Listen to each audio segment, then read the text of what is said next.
From Utah's first TV station, ABC4 News celebrates 75 years. Good evening, I'm Glenn Mills. Emily has the night off. Thanks so much for joining us. We do begin tonight with the Idaho college student stabbings. Brian Kohberger back in court today. He's the man accused of killing 4 University of Idaho students at their off-campus home last November. ABC4's Elena Castro live in studio with a look at what happened today in court. Elena. Today, the judge heard arguments for and against a gag order for Brian Kohberger's trial. As of now, that order will remain in place. Both his lawyers and the prosecution agreeing that a gag order will allow for a fair and impartial trial. This will prevent attorneys, detectives, and even family members from speaking to the media about the case. We've learned that a media coalition is now coming out against the order in the name of public education to keep the community informed. The argument against the gag order is that with limited information, it leads people to fill in the gaps, oftentimes speculating and giving false information in public spaces like Twitter and TikTok. The hope is that with this gag order, it will help the jury pool to be unbiased in the courtroom. The trial is set to begin on October 2nd. Glenn, back to you. Elena, thank you. Back in Utah, the Summit County mom and children's author accused of killing her husband due back in court Monday. Cory Richards will appear before a judge to find out whether or not she'll get the chance to make bail. The chemist's mother has been in jail since early last month, her case attracting national attention. That hearing set to kick off 8:30 a.m. Monday morning. We'll be carrying it live for you and tracking all the latest developments as the day goes on.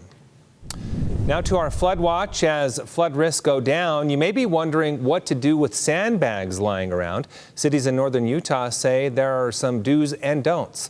The sand can be used on your lawns and the empty bags should be thrown away.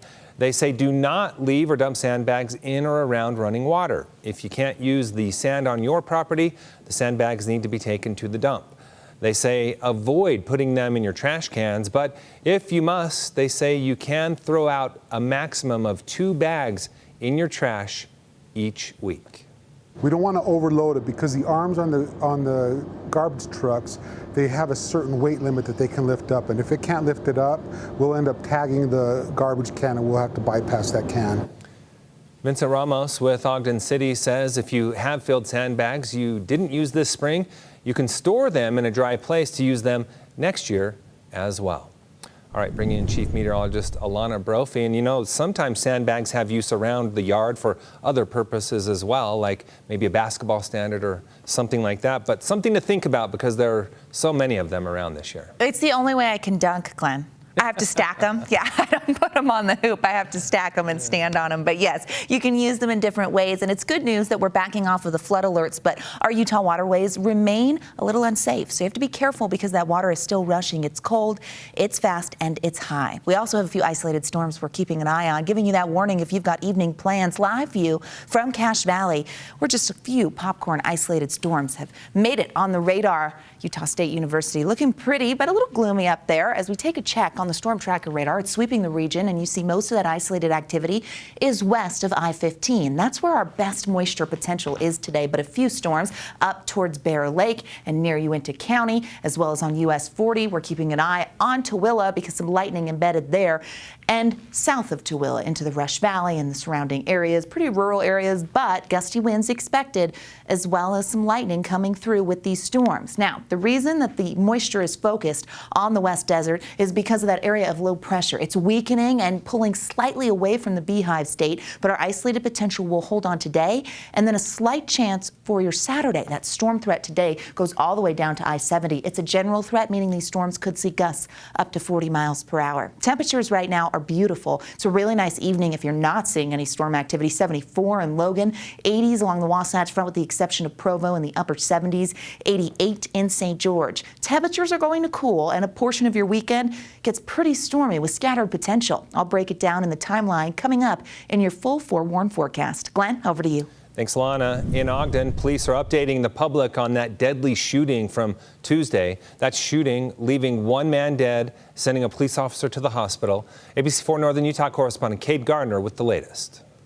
Police say the suspect is 37-year-old Brian Simonton. Police officers were responding to a domestic violence call, and they are now praising the woman who placed the call for being brave and getting herself out of the situation. This is the scene from Tuesday afternoon. It was crazy. I ain't gonna lie. It was like some movie. Residents of the Washington Park Apartments in Ogden stunned by the day's activities. There's damage to some property there, absolutely, but no one was injured other than the suspect and the officer in the exchange of gunfire. Very fortunate. There's never a good location to have this happen, but this is a large apartment complex, a lot of cars and a lot of people at a busy time of the day. Police Chief Eric Young says a woman called 911 reporting Brian Simonton was at her apartment in violation of a protection order she had, that he was acting like he wanted to kill himself, and that he had a gun. Really fear what the outcome may have been if she would have been outside in a position where she would have been available to the suspect. Young says an officer arrived on scene within minutes, finding Simonton in the parking lot with that gun. He says the officer asked him to put down the gun repeatedly. He fired in the direction of the officer. About that time, Young says 7 other officers arrived on scene. It wasn't something that was over rapidly. There was quite a bit of movement in the parking lot and gunfire in the parking lot for at least somewhat of an extended period of time. When it was over, the initial responding officer, who has yet to be named, was hit in the arm, and Simonton was dead. The officers are now on administrative leave. A warrant for Simonton's arrest was signed the same day for charges of possession and use of a firearm by a restricted person. There was also another active warrant for domestic violence charges. If you know someone or you are experiencing domestic violence, please reach out for help. The police department is not releasing any additional information at this time as the Weber County Attorney's Office takes over the investigation. Reporting from Ogden, Kate Garner, ABC4 News. Centerville police are looking for the person who drove a pickup truck through the doors of a gas station early Tuesday morning. You can see they did some really significant damage.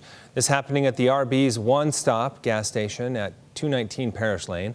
When officers arrived at 4:30 in the morning, they say the gas station's doors were smashed and the truck was gone, but they say nothing was stolen. They looked at surveillance video and saw it was a 2006 to 2010 black Chevy Silverado. So if you saw anything or have any information, call the Centerville Police Department. Today is the last day of school for students in the Salt Lake City School District before the summer break. Last year, UTA giving students and staff passes to access free public transit, and now that it's been a year since it's been implemented, they say they're looking into renewing that program. UTA says in the 2022-2023 school year, they gave around 25,000 passes to those students and staff and faculty. They say since then, monthly student ridership has gone from the hundreds to the thousands. UTA saying from the feedback they've gotten, they've seen it's really made a big impact for many.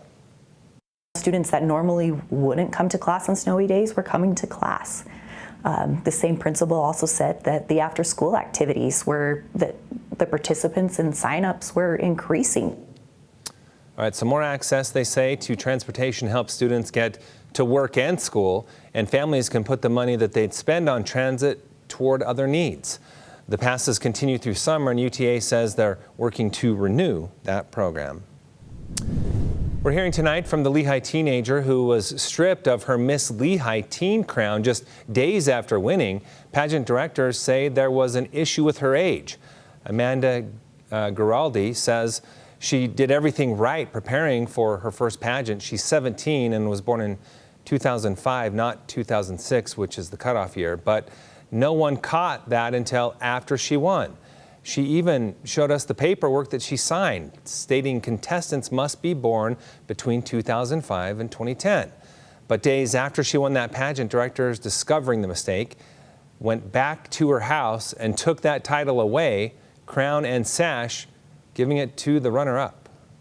To be honest with you, it hasn't really been a good experience for me since, and it's not something I really want to be a part of or represent anymore, so I don't think I'll be participating in any more pageants, even though I did learn a lot of things. The local pageant director is offering her a new title they created, but she didn't accept it. She does get to keep the $1,000 scholarship she won, but she says the title comes with a lot of opportunities she can't take part in anymore. If you live in Salt Lake City, time is running out to go to a temporary pop-up park downtown. What's called the Green Loop is closing tomorrow. The park is at 2nd East and 4th South, and it has hundreds of trees, bike paths, games, and food trucks. While this park is only temporary, the mayor says community's feedback will help them come up with a more permanent plan. Our hope here is that we can get to a consensus as a community and with our city council for 60 acres of park space that we can create on 5.5 miles of linear park. So if you haven't had a chance to check it out, tomorrow, as we mentioned, is the last day. There will be music, food, and beer tomorrow night. And if you want to give your feedback, you can do that on the website we have for you right there at the bottom of the screen. Still ahead, the first 3D printed community is popping up in Texas. See how they're made, plus how much they're selling for. And if you're heading to the Mighty 5, mostly cloudy skies expected for your weekend. We will see the threat of thunderstorms targeting northern Utah. We've got to track those storms and the impacts to your weekend plans coming up in your full forewarned forecast.